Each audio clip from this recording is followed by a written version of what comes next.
Bienvenidos a una nueva charla conmemorando el Día Internacional de la Tierra, que se celebra cada 22 de abril, en la que los invitamos a reflexionar y a tomar conciencia de la importancia del cuidado y la protección de nuestro planeta y de todo lo que habita en él. Hoy nos dedicaremos a uno de los más grandes desafíos de la humanidad. Estamos hablando del cambio climático. Es un problema global, por eso es un gran desafío. Nos afecta globalmente, nos afecta localmente, nos involucra a todos. Y cuando hablamos de cambio climático no nos referimos solamente a cambios en la atmósfera, nos referimos a todo el sistema climático. Incluye la atmósfera, incluye la hidrósfera, o sea, todo lo que es océano, mares, incluye los glaciares, los hielos, incluye los continentes, incluye la flora y fauna y los seres humanos, o sea, la biosfera. O sea que es un conjunto porque la Tierra es una unidad. Y por tanto, todo cambio que se genera en uno de esos subsistemas va a afectar al otro, va a generar un cambio en el otro, porque está todo interrelacionado. Y eso lo hace sumamente complejo. Desde hace muchos años se ha discutido en cuanto a si las causas son naturales o si son antropogénicas. Bueno, está claro que si vamos hacia tiempos remotos, encontramos edades de hielo, encontramos edades más cálidas, o sea que la Tierra se ha calentado, se ha enfriado en más de una ocasión, por causas naturales. Pero estos son ciclos sumamente largos, lentos, ocurren en cientos de miles de años, millones de años. Pero ¿qué pasa? Es la actividad humana la que ha provocado una aceleración de este cambio.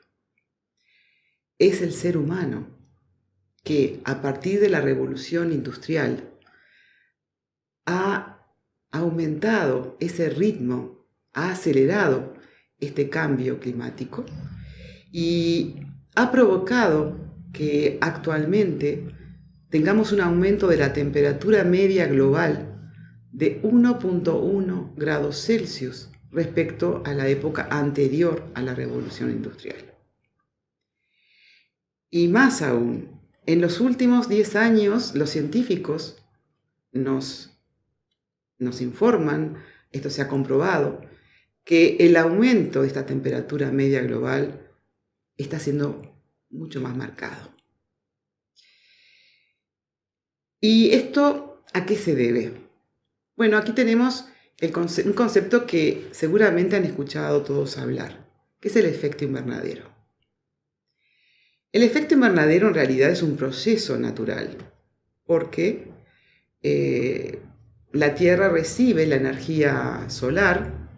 Obviamente hay una parte que se refleja, pero casi el 70% pasa a través de la atmósfera, hace que la Tierra se caliente, pero la Tierra la va a emitir hacia la atmósfera en forma de radiación infrarroja, y si no fuera por gases de efecto invernadero, se escaparía.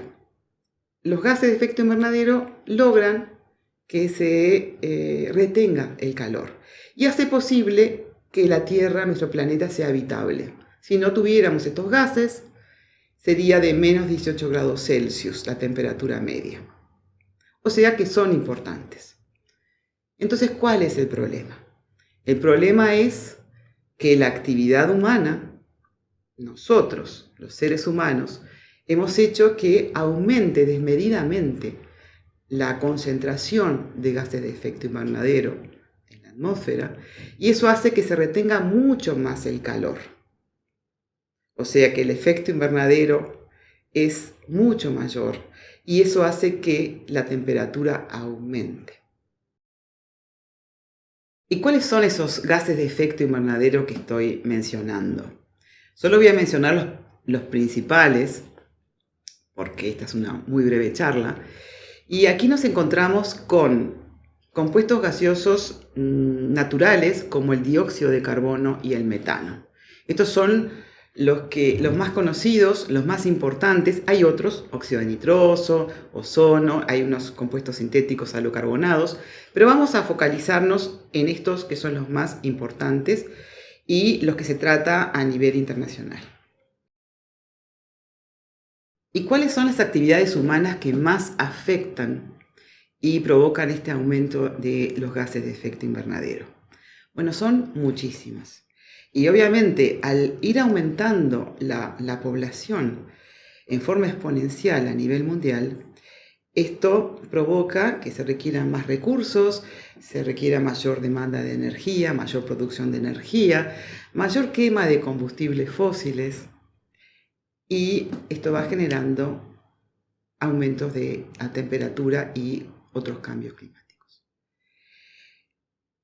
Tenemos que los niveles de gases de efecto invernadero van a ser el resultado de todas las fuentes que generan estos gases, pero también van a haber algunos procesos que los absorben.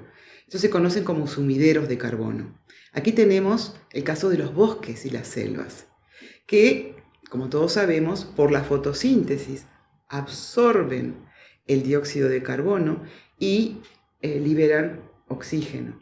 Entonces su función es muy importante. El problema es que la tasa de deforestación es cada vez mayor. Hay otros sumideros naturales como por ejemplo los océanos. Los océanos en cierto porcentaje pueden absorber el dióxido de carbono hasta un 50%, pero superan ese límite y se empieza a acidificar, afectando a la fauna y a la flora marina. ¿Y las fuentes? Bueno, del dióxido de carbono nos encontramos que es la quema de combustibles fósiles. Cuando hablamos de combustibles fósiles nos referimos al carbón, al petróleo, al gas natural, a sus derivados. ¿Y en qué se utilizan? Bueno, para generar energía eléctrica, para el transporte, para la calefacción, entre otros. Y el dióxido de carbono, es importante saber que contribuye en un 70-75% al aumento de gases de efecto invernadero. El metano es producido, por ejemplo, por la ganadería, por la fermentación entérica del proceso de digestión y por la degradación del estiércol. También por la degradación de los residuos sólidos. También por el cultivo de arroz, entre otros. El metano contribuye en un menor porcentaje, en un 10 a un 15%, al aumento de gases de efecto invernadero, pero tiene un potencial mayor de calentamiento que el dióxido de carbono. Aunque la vida activa del metano es de unos 10-12 años y el de dióxido de carbono es de casi 100 años, aproximadamente, unos 100 años. O sea que aquí encontramos otro problema y otro gran desafío. No solo es lo que se emite, sino también lo que se acumula. ¿Y cuáles son los efectos de este aumento de los gases de efecto invernadero? No voy a nombrar todos, pero voy a nombrar algunos ejemplos y algunas interrelaciones para que lo tengamos claro. Obviamente hay un efecto directo en el planeta, está afectando la vida de todos los ecosistemas. El efecto más claro es el aumento de la temperatura. El aumento de la temperatura va a dar lugar a que los glaciares se vayan descongelando. Los glaciares se van descongelando, va aumentando el nivel del mar. Lo mismo, al aumentar la temperatura, los océanos también se calientan, se expanden, la columna de agua se eleva. Por lo tanto, también contribuye al aumento del nivel del mar. Y esto es uno de los efectos que también se ven y están comprobados y que ha ido aumentando con el tiempo. Un ejemplo, a principios del siglo XX, el aumento global, siempre estoy hablando a nivel global, a nivel promedios, fue de 1 milímetro por año. En las últimas décadas es de 3 a 4 milímetros por año. El aumento de temperatura no se da igual en todas las regiones, pero siempre se va a dar. Y da lugar a eventos importantes, intensos de calor. En algunos casos también eventos de frío extremo, o sea, olas de calor, olas de frío, y eso impacta la salud. También el aumento de temperatura incide en los incendios forestales, con todo lo que conlleva en lo que es la destrucción de ecosistemas. Respecto a las lluvias. Con las lluvias nos encontramos que hay una situación un poquito distinta. Lo que va a cambiar es la distribución de cómo llueve en distintas regiones del planeta. Donde antes llovía bastante, va a llover más. Llueve más. Donde antes llovía poco, va a llover menos. O sea, que se intensifican los contrastes. Y esto también impacta, porque las lluvias, a su vez, dan lugar a inundaciones, o en otros casos da lugar a sequías. Y esto realmente afecta a las personas, porque hay enfermedades, muertes, desplazados, hay pérdidas, daños en las cosechas, y esto afecta a la seguridad alimentaria. Hay aumento en los vectores que transmiten enfermedades. Es el caso de la Aedes aegypti, que transmite el dengue. Hay algunos otros aspectos a tener en cuenta y que nos muestran que esto es un gran desafío para todos. Y es que el sistema climático no va a responder de forma inmediata a los cambios en las concentraciones de gases de efecto invernadero. Si logramos reducir esas emisiones, los efectos los vamos a seguir teniendo a lo largo de muchos años. Otro tema importante es que si en una región se logra reducir drásticamente las emisiones de gases de efecto invernadero, pero en otra muy alejada lo siguen haciendo, nos afecta igual a todos. O sea, el clima no tiene fronteras. Entonces, aquí tiene que haber acuerdos internacionales. Todos tenemos que ir hacia lo mismo, hacia el mismo objetivo. A nivel internacional se dan reuniones cada año. Quizás la más emblemática ha sido el Acuerdo de París en el 2015, donde se establecieron políticamente los umbrales en que se considera que hay un riesgo para la habitabilidad del planeta. Y este umbral se determinó que a fines del siglo XXI no puede superar los 2 grados Celsius. Y lo mejor es que lo ideal sería no superar 1.5 grados Celsius. Seguimos hablando de temperatura media global. Y nos referimos siempre en relación a la época preindustrial, 1800 más o menos, en el año 1800. ¿Qué pasa? Ahora estamos ya con un aumento de 1.1 grados Celsius, o sea, muy cerquita a ese 1.5 que idealmente no deberíamos superar. Y si seguimos así, como estamos emitiendo a nivel planetario, los científicos nos han confirmado de que en 10 años llegamos a 1.5 grados Celsius. ¿Qué podemos hacer al respecto?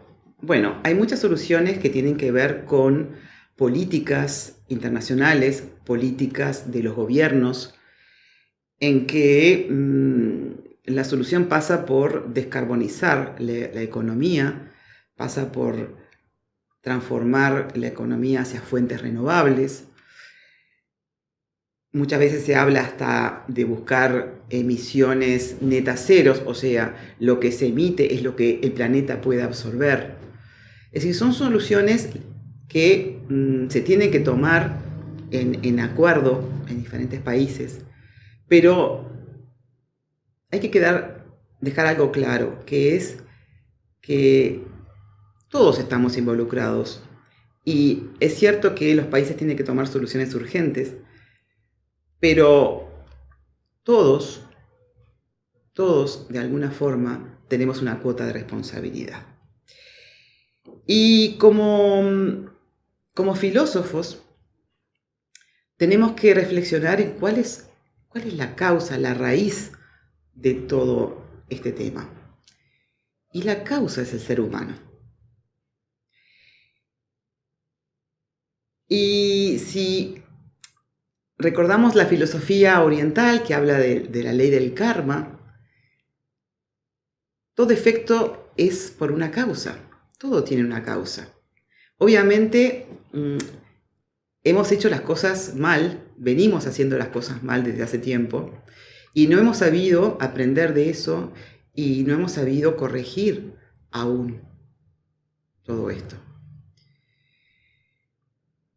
El problema es que el ser humano ha tenido y sigue teniendo una visión muy antropocéntrica. Somos el centro y la naturaleza nos tiene que servir a nosotros. Y esa visión es la que tenemos que cambiar, y cambiar drásticamente. Tenemos que buscar una visión diferente, una visión que nos permita encontrar el sentido de nuestra vida, encontrar cuál es el lugar en la naturaleza, cuál es nuestro lugar en la naturaleza, que nos permita investigar las leyes de la naturaleza, que nos permita conocerlas y comprenderlas, para respetarlas, para poder integrarnos con ella. Una visión que nos permita una forma de vida mucho más ética con la naturaleza y más solidaria. Somos parte de ella y tenemos que respetarla y tenemos una responsabilidad con la naturaleza.